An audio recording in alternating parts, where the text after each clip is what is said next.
Уголовное дело об организации студенческих протестов направлено в суд. 12 гражданам инкриминирована организация групповых действий, грубо нарушающих общественный порядок.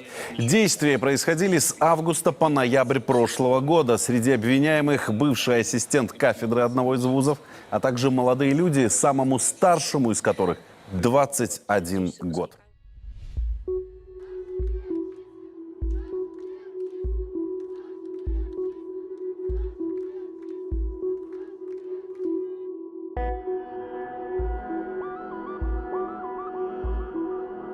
Я проснулся от того, что прибегает в комнату мама в 9 часов утра и говорит, что к нам ломятся люди в масках и бронежилетах. Подойдите, пожалуйста, в деканат. И не объяснили, зачем. То есть таким образом Маша вышла, и ее там задержали. Вот она мне позвонила, вот мы вместе живем. Она вышла, звонит, говорит, что ее похищают. Жонка подошла, каже, кто там? Те кажуть, КГБ з обыском. Все, вона сразу розгубилася, а потім каже, почекайте, нам треба опрануться, короче. Алана резко написала в чат, что к ней стучат, и параллельно с этим появились новости с некоторыми другими ребятами, с которыми я был знаком, по поводу того, что к ним кто-то пришел. И в какой-то момент она и они перестали отвечать. Через какое-то время она, получается, возвращается, открывает своим ключом дверь, а за ней там 7 человек, мужчин. И вот я читаю, Алана Гибрибарам арештована. Я так думаю, так Ксенія ж там так само у ЗБС. Почав телефонувати до Ксенії на мобільник, і ніякого відказу нема. А потім вже мені жонка потелефонувала і вже каже, я потім перетелефоную, я вже зрозумів, що вже худшее за все, что ее арестовали. Был обыск, после обыска Машу забрали со словами, что она идет в качестве свидетеля, и ее скоро выпустят. Но ее не выпустили, конечно. Ну, гэта справа нешта іншае, як такі брутальны вельмі напад на незалежнае студэнцтва, на незалежны студэнцкі рух і вельмі гучны вокліч для студэнцтва, якое все еще вынашвае внутри вось гэтае эмоцыю змагання і дух непакорнасці, што глядзіце, мы знойдзем вас, мы ведаем пра вас все. Для нас нічога не каштуе взять і пасадзіць вас, маладых людзей, за краты на 6 месяцаў в СІЗА, пытаць в СІЗА КДБ, а потым да апошняга трываць вось гэтую всю інтрыгу датычную, што з вами будзе далей.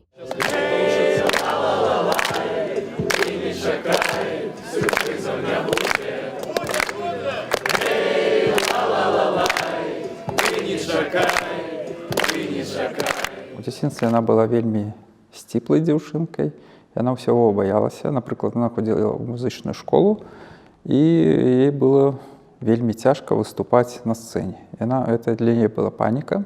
Аднак я бачу, што характар мяняецца. Яна стала даволі самастойнай. Яе вельмі цікавіла экалогія. Яна нават гэтым займалася. У сваім універе организовывала раздельный сбор смецця. Маша, получается, она дизайнерка, она поступила в Академию искусств на экспозиционный дизайн. Она уже была на 4 курсе. В принципе, все свое время она вот этому и посвящала. То есть она там сидела, работала в 3D Max, составляла модельки, делала какие-то визуалы, и вот ей это было, конечно, очень интересно. Мы с ней жили вместе, и она такая очень заботливая, очень такая спокойная, взрослая, вот, ответственная. Сама по характеру она такая трошки упартая, але ў той же час яна вельмі добрая, вот ее такое пачуццё справядлівасці, што калі штосьці, як яна лічыць неправільна, так это трэба абавязкова выпраўляць. Самолет Ксении, за активную часть общественной жизни сам Гигин подписывал.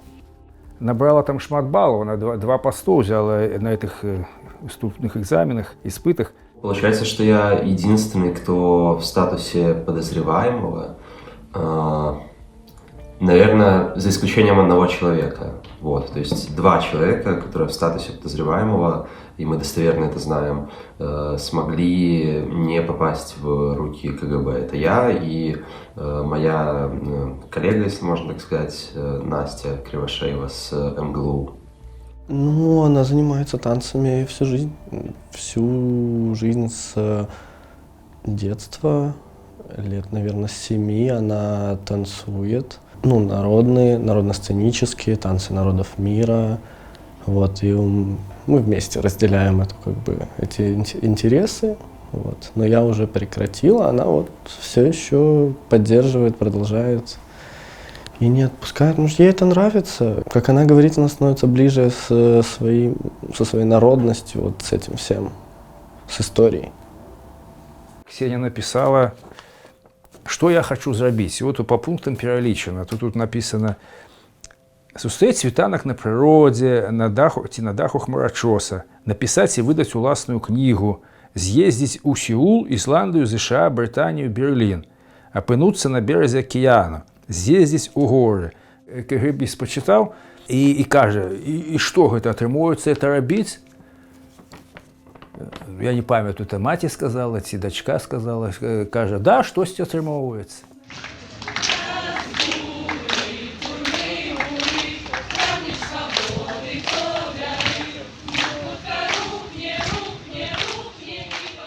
І атрымліваецца, што мы не бачылі іншага жыцця, гэта першае, і нам, в прынцыпе, а што можа быць горш? У нас і так Лукашенко. То бок мы не бачылі умоўнай перестройкі, мы не адчувалі ўсіх гэтых чэргаў за ежай. То бок у нас заўсёды была такая выкшталцона душная стабільнасць, і нам проста хочацца яе мяняць.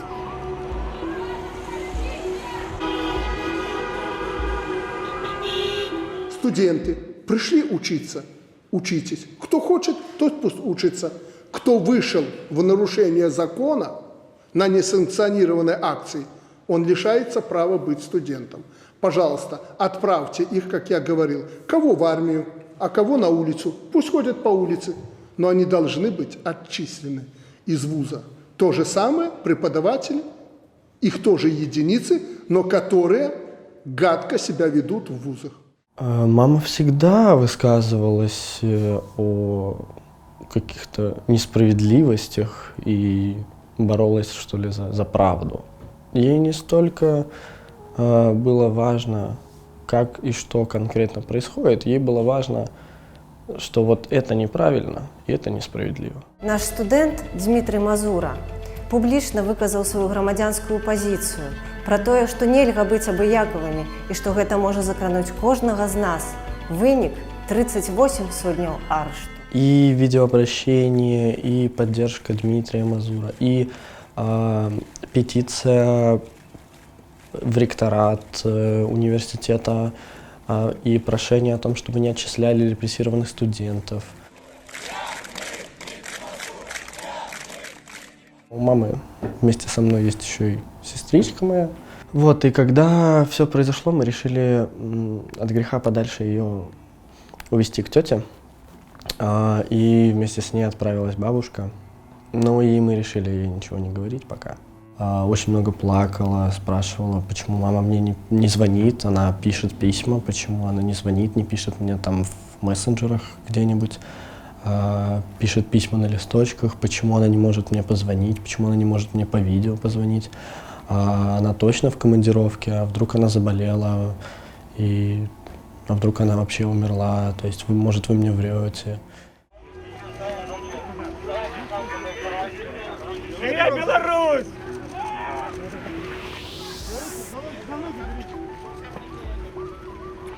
У меня было довольно долгое, изматывающее путешествие через просторы нескольких стран.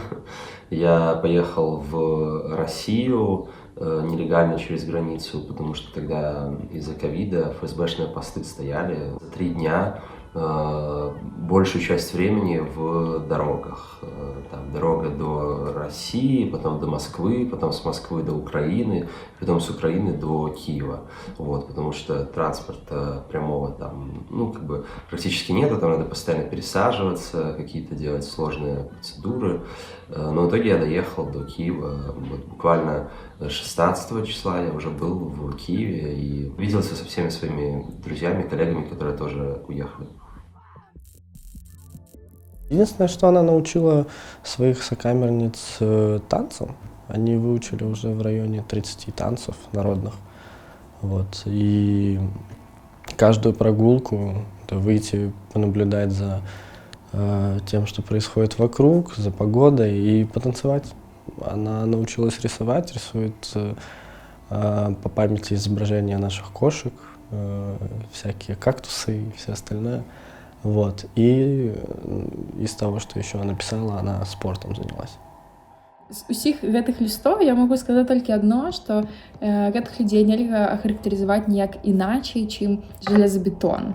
Таму што ўвесь гэты час яны пісалі і падтрымлівалі тых людзей, якія на волі, яны казалі, што за нас дакладна не трэба хвалявацца, таму што мы, з намі ўжо все здарылася, да, што можа быць яшчэ горш, што яны, не гледзячы ні на што, здольныя адрэфлексаваць гэты досвед, і яны часам гэта робяць у лістах, як Кася Будзько, напрыклад, да? Яна вельмі шмат пра гэта разважае. Шмат чытае. Вось нешта ёй там спадабаўся Кафка. Яна, напэўна, всего Кафку, который там ёсць у бібліятэкі турэмнай. Ну, мы ж не можам дасылаць ёй кнігі, пакуль яна у СІЗО. Вось, то яна там чытае. Ну, не толькі Кафку, там розных там. Так як яна вучыцца на дызайнера, то яна там малюе. Асабліва няма чого маляваць, там камера, то в основном... В последнем письме она написала, что мы должны скоро встретиться. И мы немножко так в растерянности, потому что либо она нас обнадежила, либо она что-то знает, а мы этого не знаем. Письма перестали доходить. Мама получила мое одно письмо, и с того момента они просто не ходят. Не проходят, видимо, или как это работает, без понятия. Ее письма мне приходят. На данный момент я получил 114-е письмо. Она от меня получила первое. Нет, первое не получила, второе получила. Ну, так само она добра малюе. Вось она намалявала, якія прычоскі она робіць, і вот подписала. Каб забіць кучарашкі пасля душа. Это у ёй звычайная. Звычайная 2. Хвостик. Модная з павязкай. Тут нават разныя мадэлі ёсць. Лімон самы прыгожы з заплесневелых прадуктаў. Он плесенью пакрыўся, так ее выклікала нейкія асацыяцыі, она вырашыла намаляваць, што сказала вельмі прыгожа, калі он плесенью пакрываецца.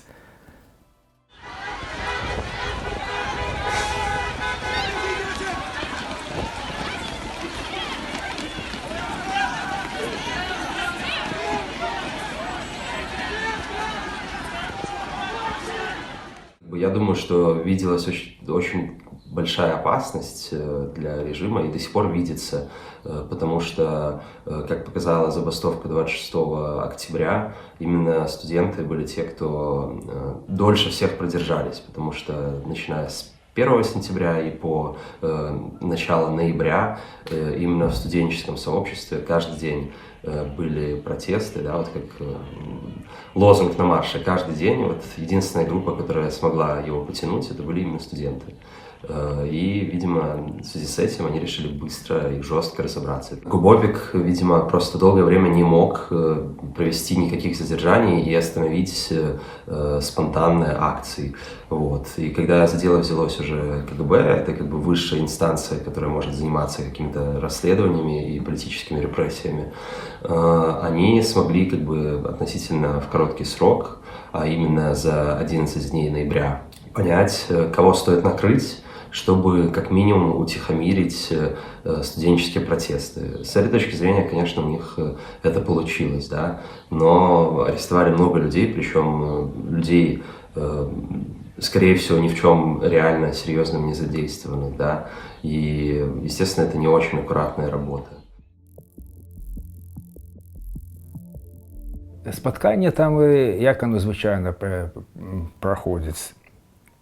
Там такий вузький коридор, шкло посередині таке невеличке, там зедлики типа такі, і про телефонну трубку там переговорюються. А зустріча була годину. От годину ми там сиділи, розмовляли.